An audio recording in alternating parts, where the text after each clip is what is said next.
Oke, kembali lagi bersama saya. Di sini saya akan menjelaskan apa pengertian dan fungsi dari hidrometer. Sebelumnya masih banyak teman-teman yang belum tahu gitu apa hidrometer itu apa sih? Nah, ini merupakan alat hidrometer. Hidrometer ini berfungsi untuk mengukur berat jenis elektrolit di dalam aki. Di dalam workshop atau di dalam dunia otomotif, alat ini berfungsi untuk mengukur berat jenis elektrolit di dalam aki basah. Ini merupakan aki basah. Hidrometer ini tersusun dari beberapa komponen seperti kaca, speak up tab, lalu pipet, dan pelampung. Di dalam hidrometer ini terdapat komponen yang bernama pelampung. Di dalam pelampung ini terdapat 3 indikator warna, yaitu ada merah, putih, dan hijau. Lantas, mengapa kita harus melakukan pengecekan massa jenis elektrolit dalam aki? Sebenarnya di sini saya akan menjelaskan. Di sini merupakan aki basah yang memiliki daya sebesar 12 volt. Dalam satu aki ini terbagi menjadi 6 sel baterai. Yang artinya adalah dalam satu sel baterai terdapat 2 volt daya. Lantas, mengapa kita harus melakukan pengecekan elektrolit di dalam aki secara rutin? Tentu hal itu berhubungan dengan ketika kendaraan tersebut mati. Karena fungsi dari baterai tersebut adalah untuk menyuplai tenaga atau arus listrik ketika mesin mati, khususnya ketika kita hendak melakukan start di pagi hari atau full start. Lama-kelamaan, asam sulfat yang terdapat di dalam aki ini akan berubah menjadi hidrogen atau menjadi air. Lantas apa yang terjadi jika asam sulfat yang terdapat di dalam aki tersebut berubah menjadi hidrogen? Jawabannya adalah ketika asam sulfat berubah menjadi hidrogen, maka suplai arus listrik dari aki ke menuju elektronik di dalam mobil akan berkurang. Contoh sederhananya adalah ketika kita hendak menstarter mobil, motor starter tidak akan kuat untuk memutar flywheel. Biasanya hanya menimbulkan suara cetek-cetek saja. Oke, selanjutnya di sini saya akan menjelaskan tentang komponen-komponen apa saja yang terdapat di dalam hidrometer. Yang pertama ada suction tub. Suction tub berfungsi untuk aliran masuk dan keluarnya cairan elektrolit yang dihisap. Lalu yang kedua terdapat pelampung. Pelampung di sini terdapat indikator warna dan standar ukurannya, yaitu dari 1100 sampai 1300 gram per cm kubik. Lalu terdapat pipet. Pipet ini berfungsi untuk menghisap cairan elektrolit yang terdapat di dalam aki. Lalu ada tabung kaca. Tabung kaca ini transparan ini berfungsi untuk menampung cairan elektrolit yang terdapat di dalam aki. Jadi ketika cairan elektrolit tersebut dihisap, maka cairannya akan tertampung di dalam, sehingga akan terlihat indikator-indikatornya bahwa apakah aki tersebut masih bagus atau sudah buruk. Lalu saya akan menjelaskan bagaimana cara membaca hitungan dari hidrometer. Di sini terdapat 3 warna. Yang pertama ada merah, putih, dan hijau. Warna merah menandakan bahwa aki tersebut kurang baik atau mengalami drop. Hal itu terjadi karena aki tersebut kurang mengalami maintenance, kurang dirawat. Standar spesifikasinya adalah kisaran antara 1100 hingga 1205 gram per cm kubik. Lalu ada putih. Putih artinya bahwa kondisi elektrolit tersebut relatif masih baik, berada pada kisaran 1205 hingga 1255. Lalu hijau. Hijau tandanya bahwa elektrolit tersebut masih sangat baik dan tidak perlu melakukan maintenance apapun. Berkisar antara 1275 hingga 1300. Lalu berapa standar spesifikasi dari aki? Standar spesifikasi massa jenis elektrolit pada aki yaitu berkisar antara 1250 atau 1,25 hingga 1280 atau 1,28. Lalu saya akan menjelaskan bagaimana cara menggunakan alat hidrometer. Boleh mendekat? Sini. Yang pertama adalah memastikan bahwa alat hidrometer ini masih berfungsi dengan baik.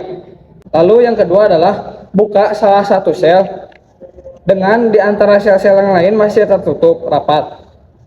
Lalu posisikan hidrometer dengan tegak agar mendapatkan hasil yang maksimal. Lalu pastikan bahwa pick up tab ini terendam oleh cairan elektrolit.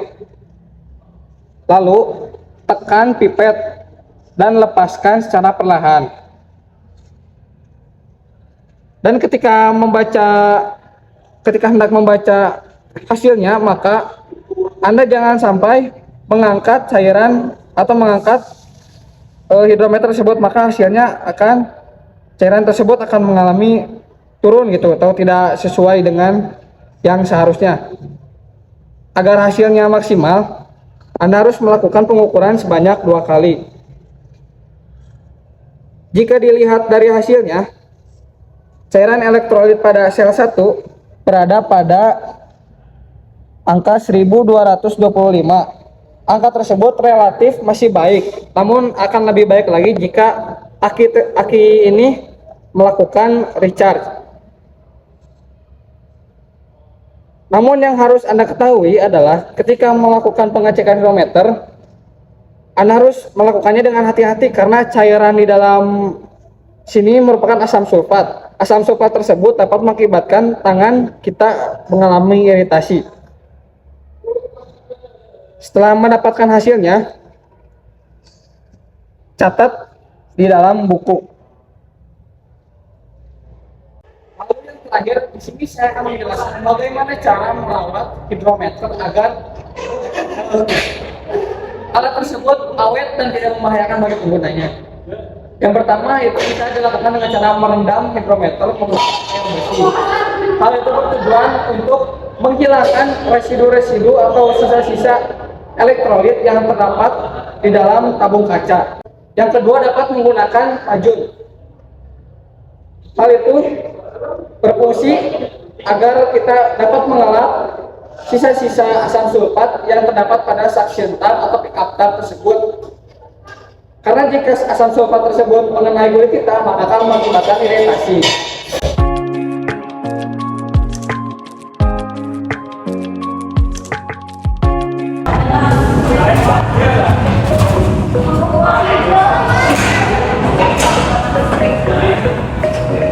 Halo guys, kembali lagi ya sama aku, Wadia Febreatif. Sini kita akan belajar tentang spray gun. Yuk kita belajar tentang komponen-komponen spray gun di sini. Di sini ada spray gun, di sini ada kunci spray gun, dan di sini ada first light gauge. Yuk kita belajar tentang komponen-komponen yang ada di spray gun. Yang pertama-tama yaitu ada tabung untuk penampung cat. Yang kedua ada nozzle. Nah, yang ketiga yaitu ada kenop pengatur semburan. Lalu yang keempat bisa disebut ini kenop pengatur volume cat. Nah, lalu yang kelima ada trigger. Selanjutnya yaitu ada saluran angin masuk. Lalu yang terakhir yaitu ada kenop pengatur tekanan angin. Nah, lalu mari kita tonton video cara penggunaannya.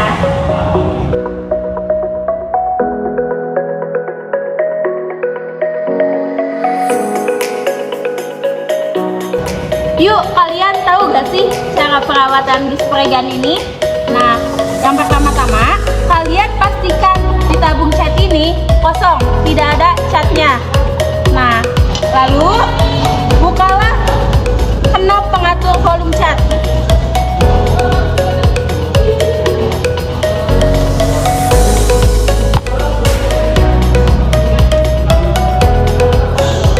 Yang ketiga, bukalah nozzle-nya agar memastikan tidak ada sisa cat di dalam nozzle ini.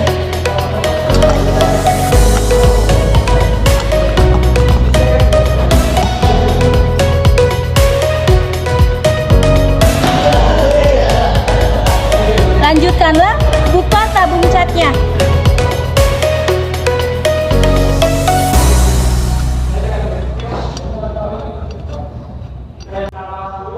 Setelah bersih, kalian pasangkan kembali dari tahap yang akhir ya.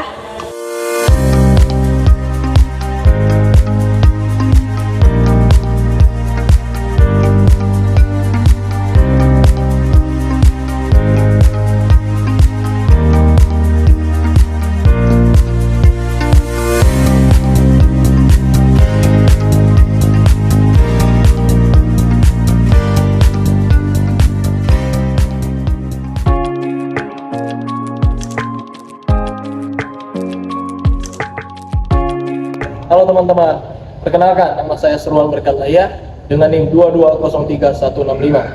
Saya di sini akan menjelaskan mengenai car lift bagian jenis two-post teman-teman. Menurut teman-teman banyak bertanya-tanya apa sih fungsi dan kegunaan dari car lift. Dapat dilihat sendiri teman-teman bahwasanya fungsi dari car lift tersebut adalah untuk mengangkut ataupun mengangkat kendaraan roda 4 dengan bobot yang sudah disesuaikan dengan standar atau spesifikasi dari car lift tersebut teman-teman. Nah, fungsinya sendiri itu agar mempermudah mekanik ataupun dan juga teman-teman, car lift bagian two-post ini bisa kita temukan di steam ataupun di tempat pencucian mobil, yaitu untuk memudahkan orang-orang ataupun pekerja teknisi untuk memperbaiki bagian kendaraan bagian bawah teman-teman. Nah, sekarang kita akan masuk ke dalam ataupun ke bagian konstruksinya teman-teman ataupun komponen-komponennya. Kami. Nah, di sini kita akan menjumpai itu teman-teman, ini adalah tiang di sini ataupun posnya teman-teman. Ada pos pertama dan juga pos kedua, makanya disebut dengan car lift two post teman-teman. Nah, di bagian sini teman-teman ada lengan atau juga disebut dengan kaki teman-teman. Di setiap satu posnya ini teman-teman terdapat dua lengan. Dan lengannya ini teman-teman bisa disesuaikan dengan tempat untuk peletakannya di berbagai mobil teman-teman. Seperti halnya di sini teman-teman, di sasisnya dan juga di beberapa mobil ada tempat khusus untuk peletakannya teman-teman. Nah, pada komponen selanjutnya teman-teman ada beberapa tombol di sini teman-teman. Ada tiga tombol. Tombol pertama itu adalah untuk up atau untuk mengarahkannya naik ke atas. Tombol kedua itu untuk lock, untuk mengunci sehingga tidak terjadi kecelakaan teman-teman ketika teknisi berada di bawah kendaraan atau di bawah lift teman-teman. Yang ketiga teman-teman ada tombol down untuk menurunkan lift atau kendaraan teman-teman.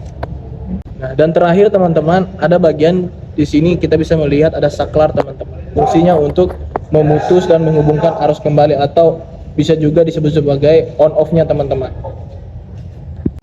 Nah, sekarang kita akan masuk ke bagian di mana cara pengoperasiannya teman-teman atau cara kerjanya teman-teman. Dari tombol-tombol yang sudah saya sebutkan tadi teman-teman, itu dapat kita fungsikan dari sekarang. Ketika kita ingin memasukkan mobil untuk menaikinya ke car lift teman-teman, pertama-tama itu adalah yang harus kita lakukan, kita posisikan mobil tersebut di dalam posisi stall teman-teman, ataupun di posisi di mana si lengannya ini teman-teman kita sesuaikan dengan sasis yang ada di bagian bawah mobil. Dan yang kedua teman-teman, kita harus pastikan si lengannya ini teman-teman berada pada tepat di sasisnya sehingga tidak terjadi kecelakaan teman-teman. Dan setelah sudah diposisikan dengan baik teman-teman, kita akan menaikkan kendaraan. Namun sebelumnya pastikan listrik sudah terhubung dengan baik teman-teman. Pastikan saklarnya berada di posisi on. Ketika saklar sudah berada di posisi on, sekarang kita akan menekan tombol up atau untuk menaiki mobilnya teman-teman. Usahakan posisikan stallnya ataupun liftnya atau kendaraannya berada pada di atas kepala kita teman-teman, sehingga tidak menyulitkan posisi kita ketika kita melakukan pengoperasian ataupun melakukan perawatan pada kendaraan. Banyak terjadi teman-teman ketika si posisi kendaraannya tidak sesuai dengan ketinggian mekaniknya teman-teman, sehingga mekanik kesulitan untuk melakukan perbaikan teman-teman. Nah, ketika car ataupun liftnya sudah berada di posisi di atas teman-teman, jangan lupa untuk menekan tombol lock untuk menghindari terjadi kecelakaan ataupun untuk menghindari ketika ada arus pendek teman-teman, sehingga lift tidak langsung turun teman-teman. Dan juga ada berbagai cara teman-teman untuk menghindari kecelakaan ketika menggunakan car lift, yaitu dengan memberikan stand tambahan teman-teman, sehingga untuk lebih menjaga keamanan dan juga kesehatan.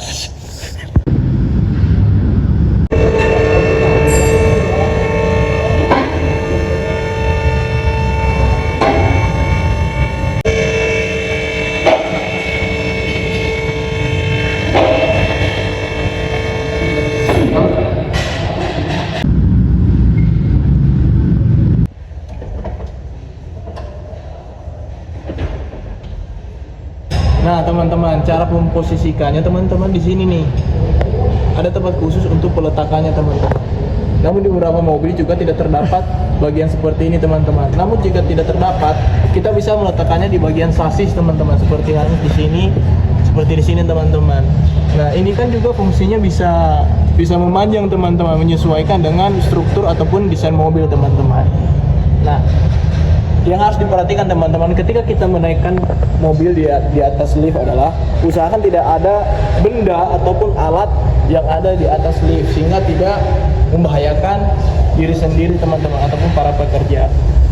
Terima kasih. Nah, di sini juga teman-teman ada warning ataupun peringatan bagaimana cara pengoperasian dan juga hal apa yang tidak diperbolehkan ketika berada di stall ataupun liftnya teman-teman.